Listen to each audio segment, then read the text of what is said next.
Bonjour, Monsieur Obou. Bonjour Monsieur Kossi. Vous êtes le président de la Côte d'Ivoire pour tous dans la justice. Nous vivons une crise sanitaire mondiale. Le monde est en quarantaine. Ouattara a changé la constitution et s'apprête à prendre par ordonnance le code électoral. Que faut-il en penser et faire? Je profite de notre échange pour apporter un soutien à tous nos frères qui sont en ce moment dans des situations très difficiles de confinement à travers le monde. Et notamment nos frères qui sont sur le continent, qui sont en Afrique aujourd'hui et qui sont pratiquement livrés à eux-mêmes, puisque il n'y a pas encore de vraies mesures de quarantaine avec des actes sanitaires qui vont avec. Donc vraiment, je les soutiens, ils ont mon soutien. Je pense qu'on doit se mettre ensemble pour traverser cette situation qui est difficile pour tout le monde, pour tout le monde en ce moment, cette mesure de quarantaine avec cette nouvelle maladie qui nous arrive.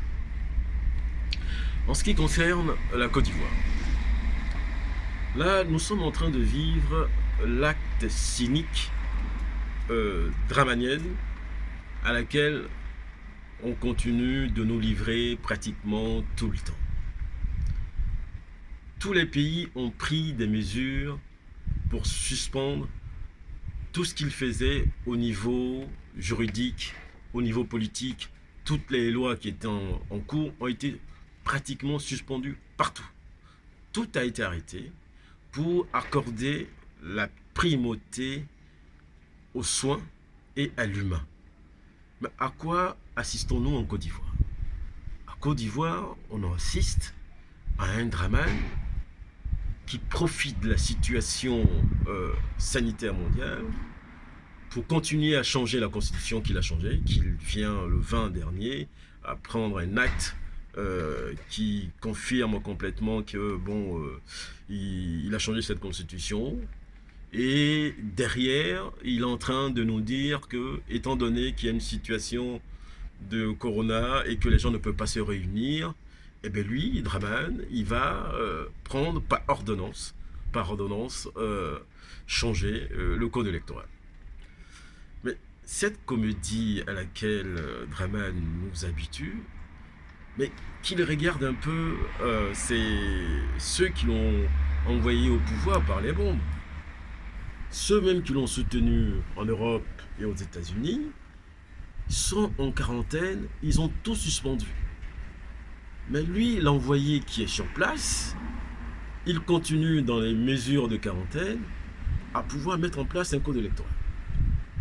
Ça veut simplement dire que ceux qui avaient encore des doutes sur le cynisme, sur le mépris, sur le fait que l'être ivoirien, l'être africain ne compte pas pour Draman, c'est pas ce qui l'intéresse. Ce qui l'intéresse, c'est de faire des lois pour sauvegarder tout ce qu'ils ont pris à la Côte d'Ivoire et à l'Afrique. C'est-à-dire mettre à l'abri ses amis et lui. Faire un code électoral cousu pour pouvoir faire en sorte que la personne qu'il veut voir le remplacer soit mis devant les faits accomplis. Mais nous, en ce qui nous concerne, la Côte d'Ivoire pour tous dans la justice, nous disons que toutes ces mesures que prend Draman dans les situations où il faut mettre balle à terre, ces mesures ne nous concernent pas. Parce que ce ne sont pas des mesures qui vont dans le sens des intérêts des Ivoiriens et des Africains. Et comme je l'avais déjà dit dans le passé, toutes les mesures que prend Draman ne nous concernent pas parce que nous allons les changer quand on va arriver au pouvoir. Au contraire, dans cette situation dramatique sanitaire, il aurait dû faire un acte de contrition, c'est-à-dire qu'un acte qu'il ne fait pas habituellement, qu'il est forcé à faire parce que cette maladie étant mondiale, ben lui, il peut mettre balle à terre en disant aux Ivoiriens d'être confinés chez eux et que restons dans un moment solennel où nous sommes à fraternité. Pensons à nos frères qui sont à l'extérieur. Faisons en sorte qu'une fois que la pandémie passe, qu'on les ramène chez nous en Côte d'Ivoire et que chacun rentre chez lui et que tous les Ivoiriens se retrouvent et qu'on arrive à mettre en place ensemble, tout le monde ensemble, société civile, politique, même ceux qui ne s'intéressent pas à la politique, penser à un Côte d'Ivoire dans lequel chacun doit se retrouver, c'est-à-dire une constitution par le peuple, pour le peuple, sans passer par ces petites comédies là de vouloir changer une constitution qui est là depuis 2016. Donc nous disons sincèrement que ça aurait été une occasion pour Dramane d'avoir une sortie, si vous voulez avoir une sortie honorable, d'en profiter. Mais au contraire, qu'est-ce qu'il fait? Il profite du Covid-19 pour dire, étant donné qu'on ne peut plus faire des réunions, eh bien lui, il va prendre par ordonnance le code électoral. Nous disons que c'est un acte de voyou. Et il continue toujours des actes de voyou. Et les actes de voyou ne sont pas des actes faits pour construire un État, mais ce sont les actes qui sont faits pour détruire un État. Donc je demande aux Ivoiriens de vraiment se confiner par rapport à cette maladie qui est grave et de pouvoir se soigner comme ils le font habituellement dans le cadre du paludisme. Parce que cette maladie, elle est grave, mais les médecins ont réussi à dire que le médicament qui permet de soigner le paludisme peut aussi soigner ici le corona-19. Donc, je dis et je prolonge que nous devons, nous, en tant qu'Africains, maintenant, non seulement prendre des actes de guerre pour neutraliser le Covid-19, mais prolonger pour neutraliser aussi toutes les autres maladies qu'on nous a apportées. Le paludisme, par exemple, ce n'est pas une maladie africaine, mais elle est devenue une maladie culturelle africaine.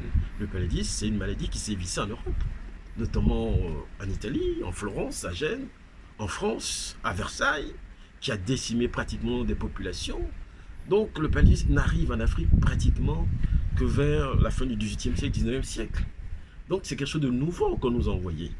Donc nous devons nous concentrer pour neutraliser pratiquement toutes ces armes chimiques, bactériologiques qu'on nous emmène.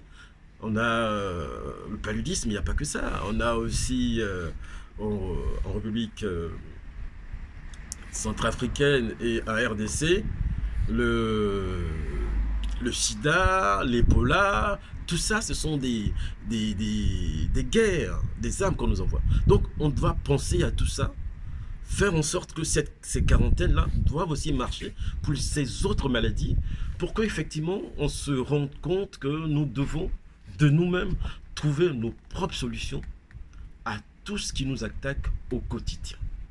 Donc, je dis que nous, en tant qu'Africains et Ivoiriens, nous devons nous mettre ensemble, vraiment ensemble, pour traverser cette situation difficile de Covid-19. Et une fois qu'on arrive à la traverser, faire en sorte que nous accompagnons Ouattara et toutes ses équipes en dehors de la Côte d'Ivoire, et s'ils veulent rester en Côte d'Ivoire, qu'ils passent par la voie de la justice. Parce que le pays que nous allons construire demain, c'est un pays où chacun doit être matriote. C'est-à-dire que chacun doit aimer sa matrie, sa terre. Et c'est ça, ça sera les référentiels, ce sont ça. Ceux qui aiment vraiment la terre africaine, la terre ivoirienne, c'est ceux-là à qui nous devons confier ce pays. Mais on ne doit plus confier le pays à des aventuriers, à des criminels, à des personnes qui n'ont aucune priorité de vie. La seule priorité, c'est de concocter des lois, faire des constitutions, simplement pour faire plaisir à eux-mêmes et à leurs amis. Donc nous disons aux Ivoiriens de tenir, parce que la sortie c'est bientôt.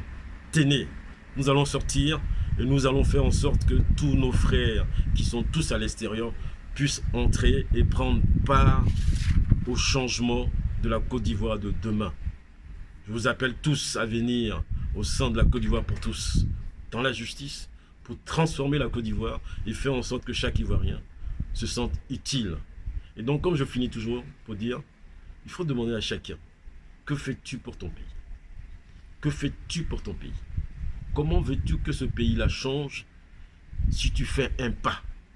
Donc, n'hésitez pas à continuer à demander à chacun, que faisons-nous pour libérer ce pays? Parce que l'enjeu, c'est la libération de la Côte d'Ivoire et à travers la Côte d'Ivoire, la libération de l'Afrique.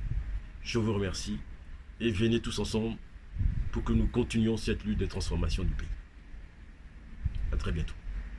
Merci Thibaut Oubou. Merci, M. Kossi.